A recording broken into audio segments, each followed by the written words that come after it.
नमस्कार, आदाब, सत श्री अकाल, जय भीम, जोहार। मेरा नाम है नवीन कुमार। वीडियो को शुरू करने से पहले मैं आपसे अनुरोध करूंगा कि संभव हो तो आर्टिकल 19 इंडिया को सब्सक्राइब कर लीजिए। हमारी पत्रकारिता को यही आपका सहयोग होगा। और अब शुरू करते हैं आज का वीडियो।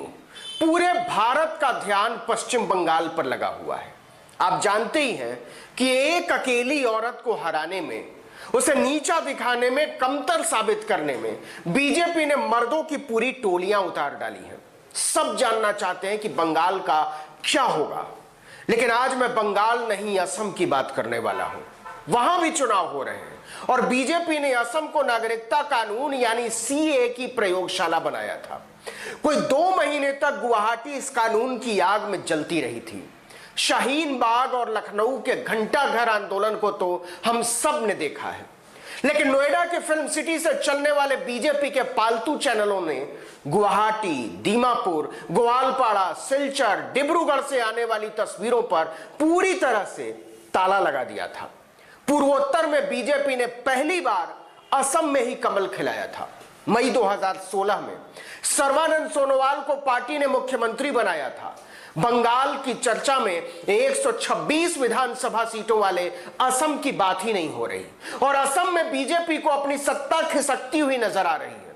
और ये मैं नहीं कह रहा हूं, खुद असम के मुख्यमंत्री सर्बानंद सोनोवाल को लग रहा है। और चुनाव से पहले ही उन्होंने एक तरह से अपनी हार स्वीकार कर ली है। वो बुरी तरह से घबराए हुए हैं। उनकी बातों से लग रहा है कि पार्टी की जिद के आगे वो फंसा हुआ महसूस कर रहे हैं।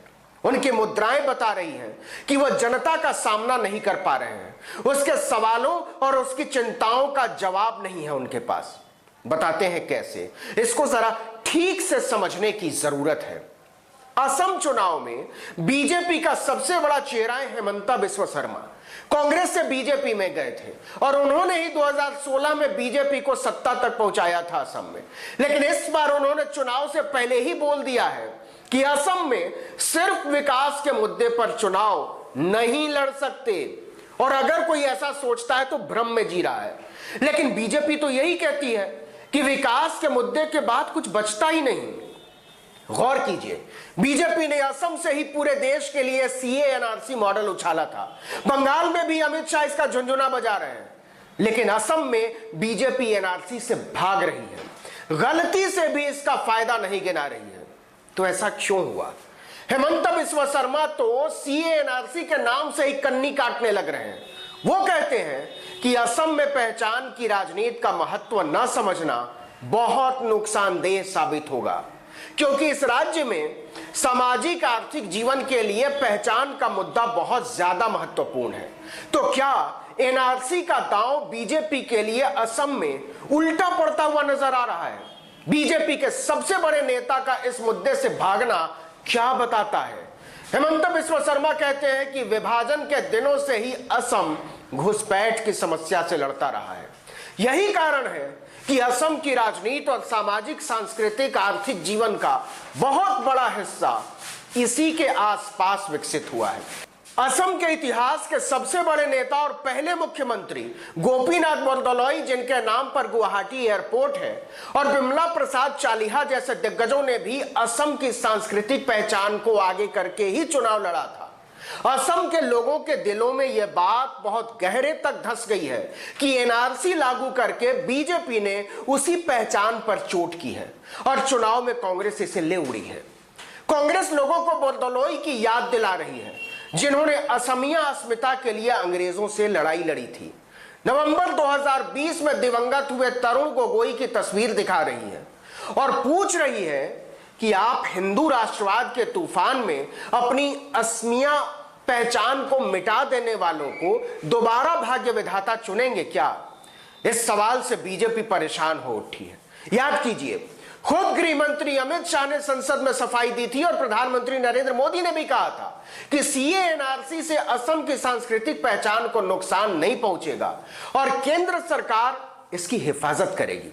लेकिन असम के लोगों ने इस पर विश्वास नहीं किया, ऐसा लगता है। इसका असर नजर नहीं आता। लोगों में असर छोड़िए, खुद बीजेपी के नेताओं का आत्मविश्वास हिला हुआ है। हेमंता बिस्वा शर्मा एक तरह से लोगों के बीच यह स्वीकार कर रहे हैं कि उनकी पार्टी से एनआरसी सीएए पर भूल हुई है। वो अपनी छवि एक बेचारे की गढ़ना चाहते हैं और सारा ठीकरा असम के मुख्यमंत्री सर्बानंद सोनोवाल और केंद्रीय नेतृत्व पर डालकर सहानुभूति हासिल करने की कोशिश कर रहे हैं। बिस्वा शर्मा खुद मानते हैं कि अगर आप आज मुस्लिम बहुल निचले असम के इलाकों में जाएंगे तो वहां लोग कहते हुए मिल जाएंगे कि हमें सरकार की योजनाओं से कुछ फायदा हुआ है, लेकिन मैं बीजेपी को वोट नहीं दूंगा। जो बीजेपी के लिए परेशानी का सबब है वो ये कि ऐसा कहने वाले सारे लोग मुसलमान नहीं हैं।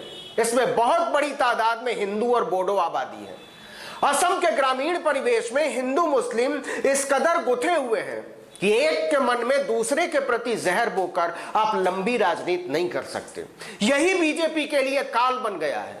असम के लिए, सरकार के लिए संभव ही नहीं कि वो मुसलमानों के साथ शत्रुतापूर्ण व्यवहार करे और इसके खिलाफ हिंदू टोलों से आवाज न उठे। अगर आप तस्वीरों को याद करेंगे तो सीए एनआरसी के खिलाफ गुवाहाटी में जो प्रदर्शन हुए थे उसका नेतृत्व मुसलमान नहीं हिंदू कर रहे थे और उसमें सबसे बड़ी संख्या गैर मुसलमानों की थी। बीजेपी के सबसे बड़े चेहरे ने यह कहकर एक तरह से अपनी नैतिक हार स्वीकार कर ली है कि असम में सिर्फ विकास के नाम पर चुनाव लड़ना संभव ही नहीं है। आपको आइडेंटिटी पॉलिटिक्स यानी पहचान की राजनीति के सवालों को संबोधित करना ही पड़ेगा। बीजेपी इस सवाल से पहले दिन से भाग रही है और अब चुनाव में यह उसके लिए मुसीबत बन गया है।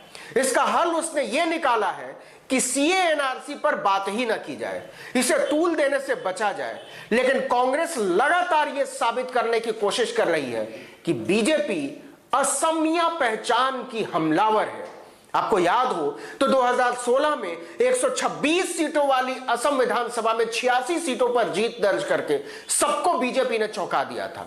इस बार वो खुद ही मानकर चल रही है कि मामला बहुत मुश्किल है, पेचीदा है। असम की राजनीति से पूरे भारत की राजनीति को साधने चली बीजेपी असम में ही फंसा हुआ महसूस कर रही है। इस वीडियो में इतना ही, लेकिन अगर आपने आर्टिकल 19 इंडिया को अब तक सब्सक्राइब नहीं किया है तो फौरन कर दीजिए, बेल आइकॉन दबाइए, घंटी जैसी आकृति लाइक कीजिए, कमेंट कीजिए और अपने दोस्तों, परिचितों, रिश्तेदारों, समूहों में हमारे वीडियोस को शेयर कीजिए।